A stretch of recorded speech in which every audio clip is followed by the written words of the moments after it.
आदरणीय vice chancellor Haryana केंद्रीय विश्वविद्यालय, प्रो वाइस चांसलर मैम, सभी शिक्षकगण, अभी सभी दर्शक श्रोता, आप सभी को गणतंत्र दिवस की बहुत बहुत शुभकामनाएं। मैं सुमित चौधरी, मां गंगा के तटों, नालंदा के प्रांगण और गुरु गोविंद सिंह की तलवार की जमीन बिहार की ओर से महाभारत की इस भूमि कुरुक्षेत्र, परमवीर के शौर्य मेजर होशियार सिंह और कल्पना चावला की इस पावन भूमि वसुंधरा हरियाणा को सलाम पेश करता हूं। सलाम स्वीकार करें। मैं भारत देश की तरुणाई और भारत देश की गौरवशाली इतिहास को नमन करता हूं। उस आपके अंदर छिपे उस देशभक्ति को आमंत्रित करता हूं, आमंत्रित करने की कोशिश कर रहा हूं। जरा सुनिएगा। तारीख गवाही देगी इस लाल हकीकत की, तारीख गवाही देगी इस लाल हकीकत की। खनक खनक से तलवारों की हमने रैगान बनाया है, खनक खनक से तलवारों की हमने रणगान बनाया है।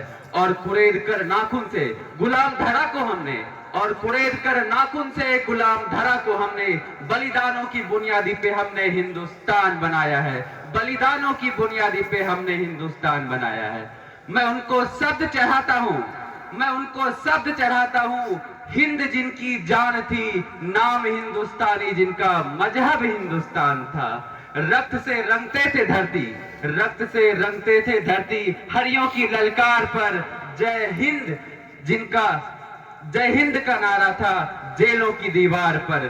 बदन पर बंधी थी बेड़ियां, बदन पर बंधी थी बेड़ियां, दिल मगर आजाद था। रक्त के अंतिम कतरे में भी भारत जिंदाबाद था, रक्त के अंतिम कतरे में भी भारत जिंदाबाद था। मैं प्रेम की कविताओं का कोई विरोध नहीं करता हूं, लेकिन याद रखिए, अगर मैं आज इस हरियाणा की धरा पर खड़ा हूं तो लठ की परंपरा क्या होती है ये भी खूब जानने लगा हूं। इसलिए मैं कह रहा हूं कि तैयार है जो प्रेम का प्रस्ताव मेरे देश में, तैयार है जो प्रेम का प्रस्ताव मेरे देश में, तो पग पग पे पौरुष भी तैयार है। प्रीत का जो गीत दिल के शीत के विपरीत है, तो रुद्र वाला रूप भी वो राग भी तैयार है। गंगा के उपासक हैं हम, गंगा के उपासक हैं हम, सूरज के पुजारी हैं। निर्मलता है नीर में, जलता भूभाग भी तैयार है। और देख सके तो देखे दुनिया, और देख सके तो देखे दुनिया, पानी भी तैयार है, आग भी तैयार है। आज समूचा देश तिरंगा फहरा रहा है, लेकिन लाल किले पर लहरा रहे इस तिरंगे से मैं पूछना चाहता हूं, मैं बताना चाहता हूं कि प्यासे वीरों को लहू का उन्माद पिलाने आया हूं, प्यासे वीरों को लहू का उन्माद पिलाने आया हूं। ऐ तिरंगे सलाम तुझे पर याद दिलाने आया हूं।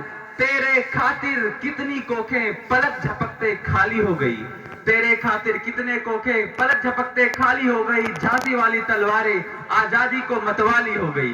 तेरे खातिर ज्वार उठा था बंदूकों की नलियों में, उधम सिंह ने उधम मचाया लंदन वाली गलियों में। आजाद भी क्या दीवाना था, अरे आजाद भी क्या दीवाना था, जिसने तुझसे प्यार किया।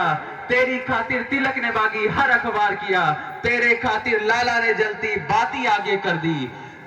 चौरी लाठी को टक्कर देने अपनी छाती आगे कर दी। जलियांवाला बाग जिनका इनकलाब सुनाता है, उनको दो सांसों के बल तक तू आज तलक लहराता है। लेकिन उन कुर्बानों के लिए हमने किया क्या है सर?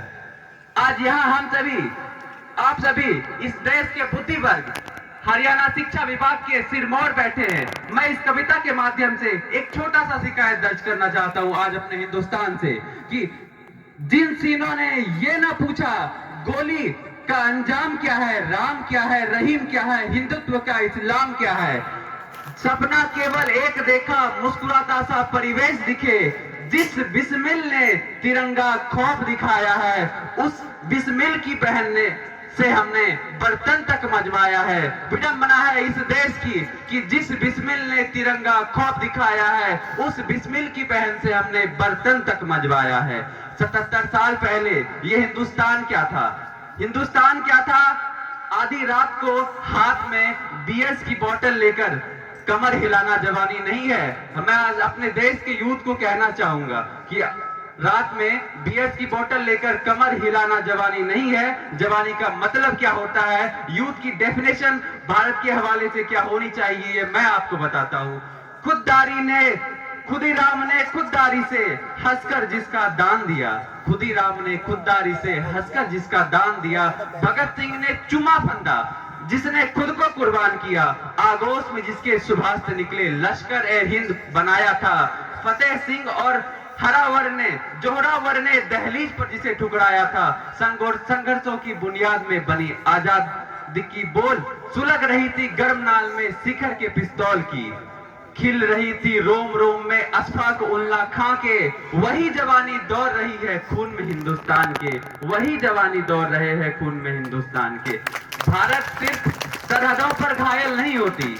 अभी कुछ महीने पहले हमने पूरा धधकता मणिपुर देखा है। यहाँ पर आज मातृशक्ति बैठी है। मैं क्षमा याचना के साथ आपके चरणों में पंक्तियां रखता हूँ। शर्म आवेश धिक्कारों से भर रही है नारी, जब जब करवी यादों से उभर रही है नारी। मर्द जात का नाम सुनकर डर रही है नारी, और रात के अंधेरे से सिहर रही है नारी। वक्त नहीं है डरने की मत घबराओ नारी, वक्त नहीं है डरने की मत घबराओ नारी।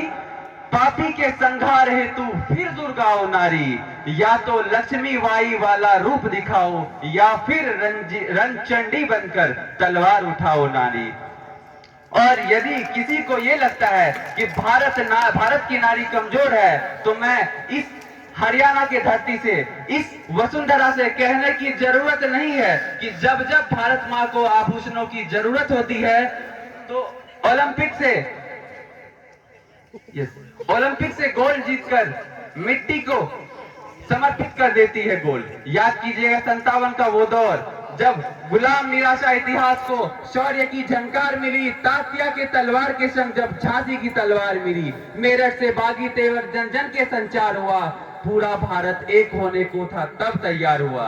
और शायद आप सभी पुलवामा के बारे में जरूर अवगत होंगे, तो मैं अभी इस बात को मानने को तैयार नहीं हूं कि 200 किलो आरडीएक्स बिना फौज के रास्ते में कि कोई यहाँ का गद्दार उसमें शामिल ना हो। राजधानी यहाँ से दूर नहीं है, आप एक सुई तक भी वहां नहीं ले जा सकते। और यहाँ मैं बात कर रहा हूँ 200 किलो आरडीएक्स की। तो याद रहे, सांप जब तक आस्तीनों के ना मारे जाएंगे, हौसला कितने भी हो जंग हारे जाएंगे।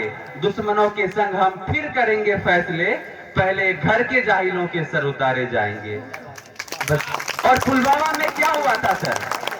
अटल हिमालय मायूस दिखा था, मलय पवन की रुकी थी, कुतुब मीनार की शान और शौकत उस दिन झुकी झुकी थी। लाल किला और ताजमहल भी सन्नाटे के साए में, जायका सब खो गया था हिंद असामी चाय में। अशोक स्तंभ के शांति बीज में हिंसा घुलती दिखती थी, छोटे बच्चों के चेहरे पर किलकारी घुलती दिखती थी। आतंकवाद था मकसद जिनका, मजहब मुखौटा था, जलियांवाला बाग था लगता जीवित होकर लौटा था। धन्यवाद आपको।